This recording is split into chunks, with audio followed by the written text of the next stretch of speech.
자, 여기에서 이제 추가로 도대체 이놈의 군대가 어디까지 이 국민들을 희생시키려고 작정을 했었나 싶은 정황들이 드러나고 있습니다.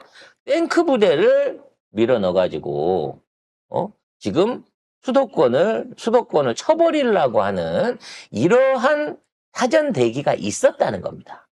관련된 기사 한번 보겠습니다.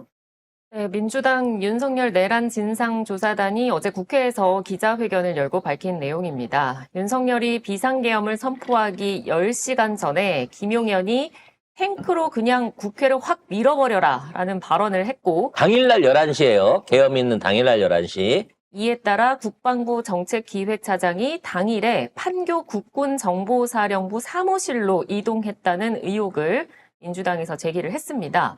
또 이 밖에도 김 전 장관과 가까운 민간인이 있다며 이 사람이 비상계엄 관련 증거를 인멸할 수 있다는 의혹도 나왔고요. 그리고 3일 새벽에 김용현과 삼청동 안가 모임 또 전투통제실에 참석한 인원 전원에 대한 체포와 수사를 요구하기도 했습니다. 자, 여기서 추경호가 한 번 더 등장합니다. 추경호가 계엄날 저녁에 단골 이발소에 가서 머리 깎고 대통령 만찬 간다고 용산에 네, 자랑했었다는 얘기가 있는데 네. 그날 7시에 조지호 경찰청장, 김봉식 서울청장 외에도 박한수 육군총장, 요거는 계엄사령관이죠. 조금 4시간 지나게 되면. 그 다음에 김용현이 있었고 아마도 추경호도 있었던 것 같아요. 그럼 여기 보면 경찰, 군, 그리고 정치권에 있는 핵심 인사들을 이미 7시에 모아놓고 만찬을 했다는 겁니다. 그럼 거기서 무슨 얘기 했을까요? 각자에 대한 역할 분담을 해놓고 그걸 다 줬다는 거 아니에요? 경찰 리들은 정치인들 14명, 내가 우선 손봐야 될 14명, 그 14명 명단 주면서 이 사람들 뒤쳐져가고 체포하는 거 도와줘. 라고 시킨 거고, 박한수 육군총장한테는 계엄군들 동원하면서 이거 하는 거 다 시켰겠죠. 그리고 김용현도 그와 관련된 얘기들을 주고받았을 거고, 아마 추경호가 이 자리에 있었다고 하면, 지가 가서 밥을 먹은 게 딱 요 자리에 있었을 것 같은데, 이 자리에 들어가서 밥을 먹은 게 사실이라고 하면, 계엄이 일어나고 난 다음에 국회에서 이 해제를 못하게끔 방해라라는 지시를 여기서 받았을 가능성이 크다고 봐지는 거예요. 그래서 관련자들이 그 당시에 삼청동 안가에 들어왔을 때 누구누구 왔고 몇 시간 동안 무슨 얘기를 하고 갔는지 이 삼청동 안가 관리하는 박종준이라는 사람한테 그 당시 참석자들과 대화 내용 그리고 얼마나 거기 있다 갔는지를 밝혀라라고 지금 얘기를 하고 있는 겁니다. 자, 계엄이 있기 4시간 전이죠. 6시경부터는 정보사가 판교에 있는데 판교 사무소에 있는데 여기에 정보사의 사무실에 문상호 정보사령관이 와 있었고요. 그러니까 정보사령관이 사실 계엄이 없다 그러면 정상 근무 시간이 끝날 때쯤에 판교에 와 있었다는 거예요. 누굴 데리고 38명 정도로 추정되는 HID를 데리고 여기에 와서 대기를 하고 있었다는 겁니다. 거기에 김봉규 신문단장이 있어요. 얘는 뭐죠? 포로들이나 이런 거 잡으면 체포해서 조사하는 역할을 하는 신문단장이 여기 있었습니다. 그리고 충격적인 거는 93회라고 제2기갑 여단장이 여기 와 있었다는 겁니다. 제2기갑 여단장 파주에 있는 탱크 부대입니다. 100대 정도의 탱크를 운영하고 있는 부대예요. 100대. 이 사람 예하에 자주포 부대, 장갑차 부대도 따로 있지만 최신형 탱크만 100대가 모여 있는 7군단 기갑군단을 제외하고 나면 단일 부대로 가장 많은 탱크를 보유하고 있는 부대입니다. 이 부대는 파주에 위치하면서 만일에 북한에 남침이 있었을 때 제일 1선봉으로 그 북한에 침투하는 그 기갑사단들을 섬멸하러 가야 되는 그런 임무를 쥐고 있는 전방부대 매우 중요한 부대예요. 근데 이 부대에 있는 대대장이 몰래 와 있었다는 거예요, 여단장이. 그래서 만일 이 부대를 동원하려고 했으면 그 윗사람한테 이제 나중에 동원하려고 얘기를 했으면 뭐 여러 가지 반발이 있을 수 있는 상황이라 아마 실무자를 여기다 데려놓은 것 같은데 만일 그랬다고 하면 100대 넘는 탱크가 서울로 진입할 수 있었을 거예요. 그 다음날. 아니면 그날 밤에. 예? 그래서 얘네들이 여의도만 털러 갔다. 선관위만 털러 갔다고 보기에는 준비를 너무 많이 했다고 보여지는 겁니다. 그래서 군단장이나 뭐 위에 상관, 이게 여단장은 사실 실무 근무자예요. 실제적인 그 부대 운영자인데 얘를 불러놓고 있었다는 얘기는 여차하면 그 부대를 끌어들이려고 했었다라고 봐지고 있는 거죠. 또 중요한 인물이 하나 있습니다. 강호필이라고 있어요. 강호필. 예. 강호필이라고 했던 지상작전 사령관이라는 인물이 있어요. 근데 이 사람은 뭐냐면 육군 안에서 가장 많은 병력을 운영할 수 있는 사람입니다.